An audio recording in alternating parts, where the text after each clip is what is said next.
Hello, welcome to Going Off Grid from Scratch. Welcome to my channel. Please like and subscribe. Starting the day off and nice and frosty. Put the solar panel up on top of the house, and the wires are fed inside the window for keeping the batteries charged. Nice sunny day out here. I pulled off some of the ice off from the top of the tarp. Take you inside, show you what we got going on today. Today we're doing the rest of the in-floor heating. See if I can set you up here.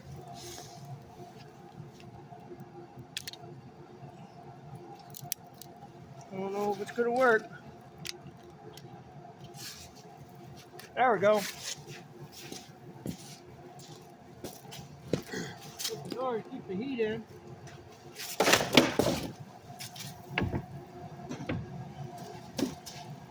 Today is walk you around a little bit. We're using 1/2-inch PEX A pipe. Hopefully you can see this. I ain't got much light in here. See if I can move this light around.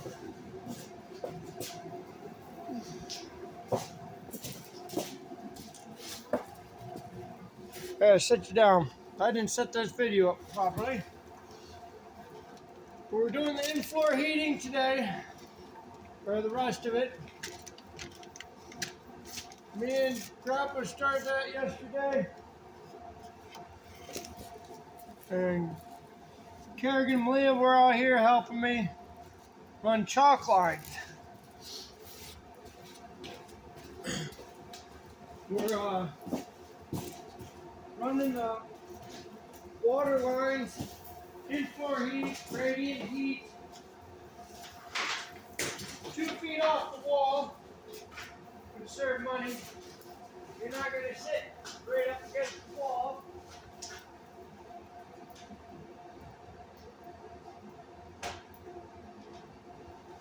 There we go.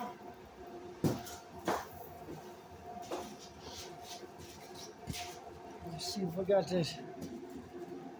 Okay. Here's a 1/2-inch PEX pipe. It's clear. I ran it 2 feet off the wall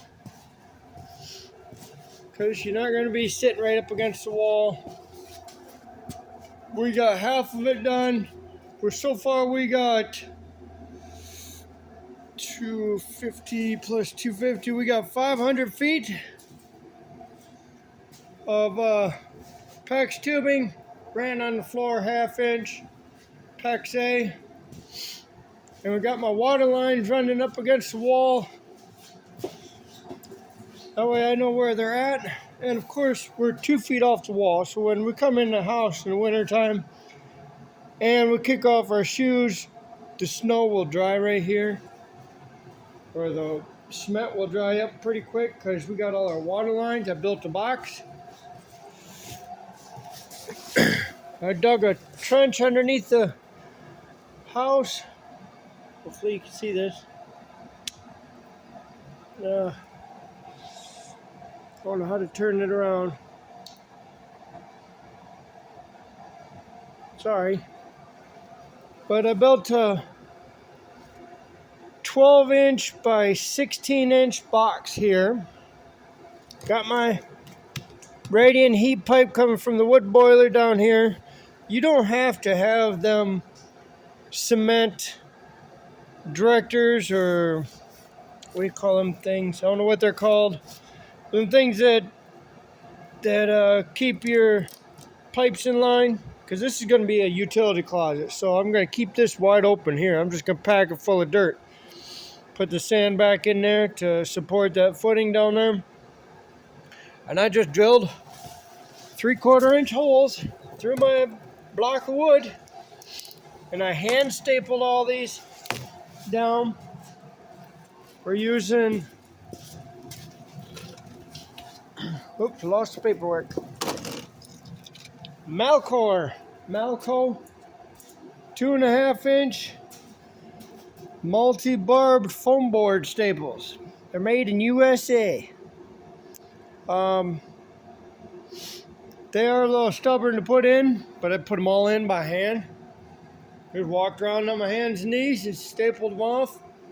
You do want to put one on every end, and then one where you do the bend, and then every 4 feet or so.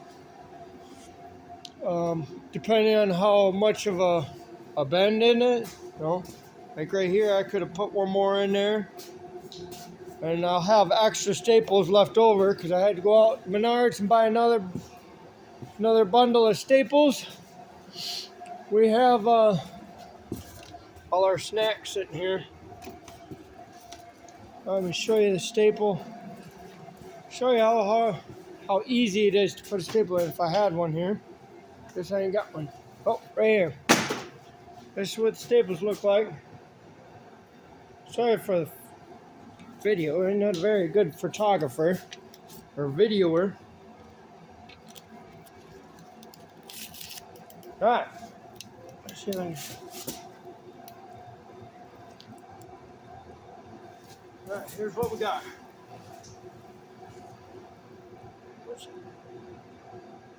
2.5-inch barb. They're just plastic. They're pretty flimsy, but they hold pretty good. It takes a little struggle to pull them out of the foam because they barb right in. Bend you down here to watch this. Here, I can put one in right here. You want to put a leather glove on. I got one glove on. I don't have two. See if I can show you this. Ooh, right there. Alright, you line it up. You set it in there, you start wiggling it back and forth. And then put your palm on it. Then rock it forward and backwards. Start pushing them barbs in. You grab your fingers and get right here where these tabs are. And push each one down. So you get in there. Get your both fingers on there. Push it right in there. Push it hard. And there you go. It's fastened in there. It ain't going nowhere. I did it to all of them. It was fairly easy, fairly quick. Depending on how fast you want to get moving. Or how fast you want to do it. I do have one joint. I'm using an expandable joint. Or expansion joint, sorry. I had to put this one in. This is supposed to be 250 feet. Because I bought 3 250-foot rolls. And then one 100-foot roll. For some reason, I did not get 250 feet out of this roll. I don't know why. Maybe it was a product that somebody sent back to Menards. They had purchased it, but then they only used so much. Contractor, maybe. And then they did not unravel the whole thing like I did. And so then when they took it back, they could get the full price back. And now I got caught up with this. I should have had, let's see, I think we have 10 runs. See, I started way over there. And I ran it along the wall. And I got all the way out here to the end of the house. And I have 1, 2, 3, 4, 5, 6, 7, 8, 9, 10 runs before I had to send it back to the radiant heat manifold, the in-floor heat manifold. And so my next run, I ran it. It's even closer to the manifold. I got 1, 2, 3, 4, 5, 6, 7, 8, 9, 10 runs. And I'm closer, but this is where it ended. So somebody took probably 20, 25 feet off from it. That sucks. But the extra that we had from the first run, I was able to put the expansion joint on here and send it up to the manifold. Now, while I'm waiting for Grandpa to get here, I'm trying to set this up and run my own lines. We ran chalk lines. Makes it easy if you run chalk lines. Yeah, we got a lot of lines everywhere. Me and the kids were doing it. And I let my daughters do it at first, but then they were an inch or so off on one side, and they're lined up good on the other side. And so I had to take over and show them how to do it. I was going to do it every 6 inches, but cost-wise, I would have had to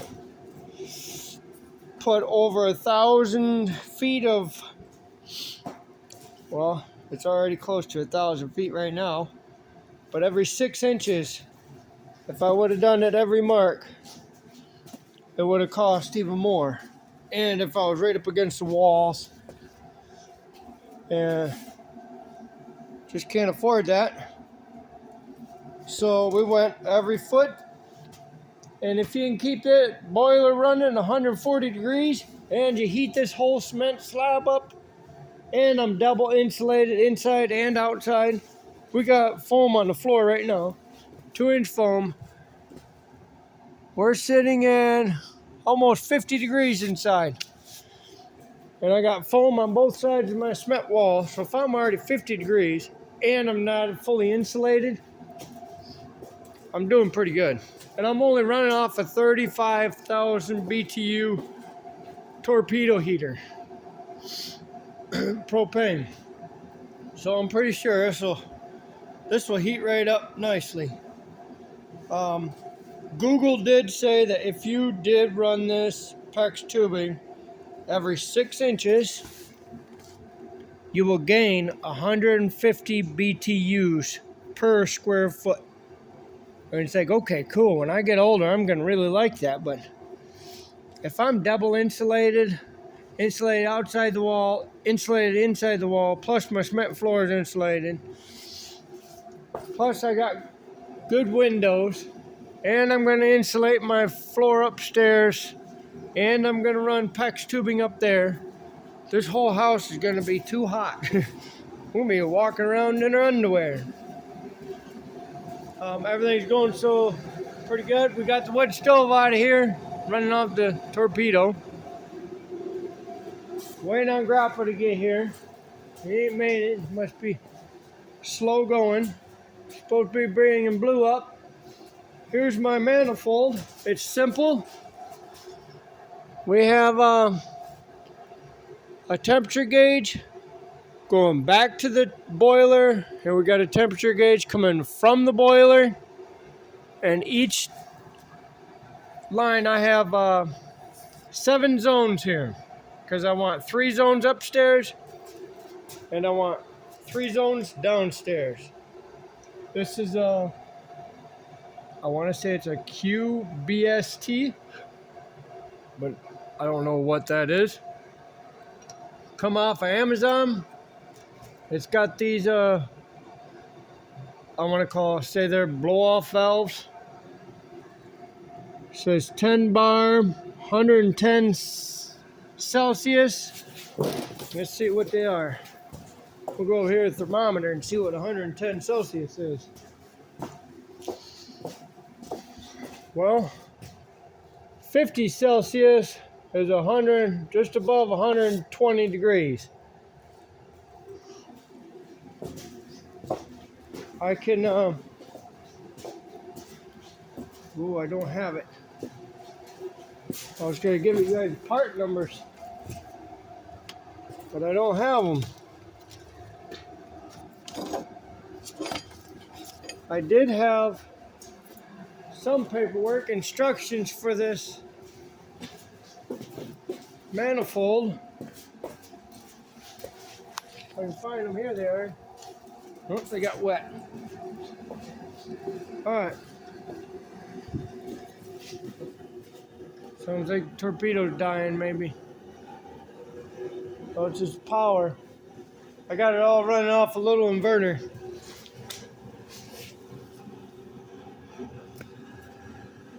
Let's see what we got here.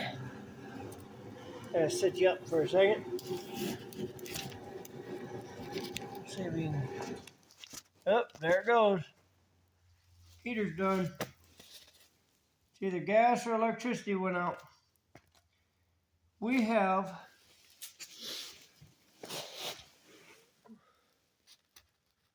part number 16.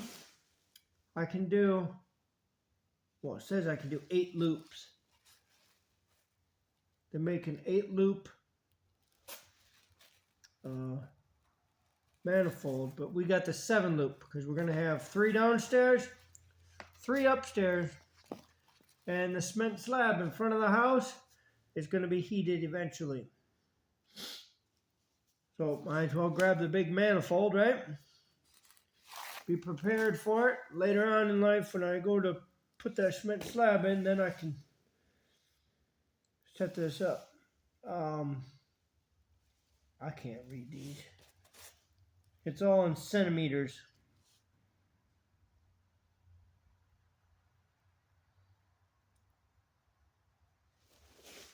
Oh, they're just measuring the manifold.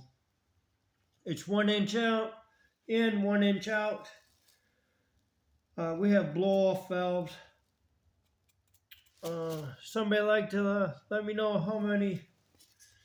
what temperature 110 Celsius is. That'd be good to know. I have a diagram here. It's pretty simple. You get your hot water on top, your cold water on the bottom. Arrows going in, arrows going out. You run your loops, send them back. That could have been one loop. Maybe we should have ran them differently like that. I wonder if that would have been better. Don't know. Don't want to turn around. I can't go 2 steps back. But you see we got all these tuck lines running through on the floor. And I figured out Malia's bedroom. She's going to have 11-foot bedroom. And we have a 3-foot closet here. She will get a 5-foot. Right here's a, I hope I can show you this right. Whoop. Okay, I'm going to take you off the tripod. Okay. Right there's Malia's bedroom, the inside of the bedroom. And then over here will be, I'm not a very good camera person, if you can see it all. Okay, bedroom's over there. Oh, there's a finger. The corner of the bedroom's there, but as she walks in here, she's going to have a small walk-in closet. And right there's the line for the closet, split in half. I'm going to have 3-foot by 5-foot 6-inch closet. She's going to have a 3-foot by 5-foot 6. Hold on. 3-foot by 5'6" closet too, where I can step in over here, and that's a mechanical closet, and then she's going to have her closet over here. We're going to utilize this whole 6-foot or 11-foot area, and then over here, I got it marked out. Anybody can see it.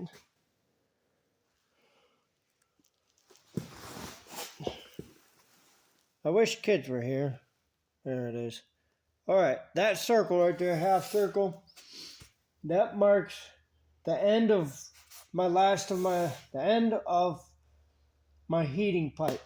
I'm not going to run my heating pipe underneath my stairs because that's where I got to store all my canned goods. You want to keep it in a cool, dry place. So there's no reason to heat underneath there. And it's going to run the whole length of the all underneath the stairs, all the way up to Malia's room. So that would be, 4, 8, 12-foot closet by 3 feet deep.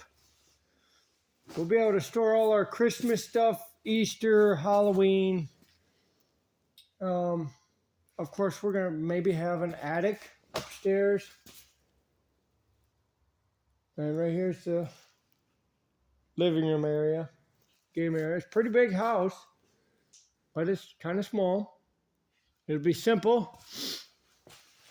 I was looking at prices for copper tubing because I wanted to run all my water lines copper if I can afford it. And that's about it. We still gotta bury that trench outside, backfill today. It's gonna be a nice day. Went and bought some brats. Grandpa gets here. Hey, I got some cable here. Don't know, anybody got any ideas which one I can run just directly in the dirt? I have a whole bunch of this gray 600 volt UV 14.2 wire. It's sunlight resistant. It's just gray. And then I got this big cable here. I know I don't need anything in the... This is sunlight resistant PWC 10.3 AZ type UF. They're both sunlight resistant. With this one has a grounding conductor. I don't know which one I want to run through. This one's got 4 wires in it. That one's only got 3. But while I got this trench dug, so I can run my, when I run my water line to my wood boiler over here, I would like to run my wire for my light, because you're going to want a light in there, or I'm going to want a light. And while the trench is already dug, might as well run a light. I'd like to know if I need to put conduit down or if I can just run it right alongside all this heating pipe. Leave me a message down there in the bottom. That'll be great. Be appreciated. Oh, sounds like Grandpa's here. We're finding all these little rocks. Well, they're not little, but quartz or something. Kerrigan's collecting them. I've been saving them for her. And then we're going to put them in the coffee table. Or we're going to do something with them for the house. Epoxy coffee table would be pretty cool. With pictures of, as we're building the house, we'll embed epoxy. Or embed the pictures in the epoxy coffee table. So that way our grandkids will be able to see what we did as we're building, because we don't have pictures. No one really saves pictures in picture albums anymore. But if you put it on a coffee table, it gives them something to talk about. And I'll be able to talk to my grandkids and friends and guests. Oh, there's Grandpa and Blue. He wants to get running. Here he goes. Little possum dog. Come running in here. Say hi to YouTube, Blue. There he is. He's all excited. He's up and running. There's a chalk line on him. Just say hi. Now he's gone. There's Grandpa. He's here. Finally got here at lunchtime to help. Halfway through. Is the frost gone yet? Yeah, we're waiting on frosting. See, you got tires on the tractor, got frost on them. Okay. Say hi to YouTube, Grandpa. Oh, feel just fine. Frost is All right. gone, almost. Please like and subscribe. Hit that bell button. See more videos. I got some more videos coming up. We're going to do a septic tank video. Thank you. Bye.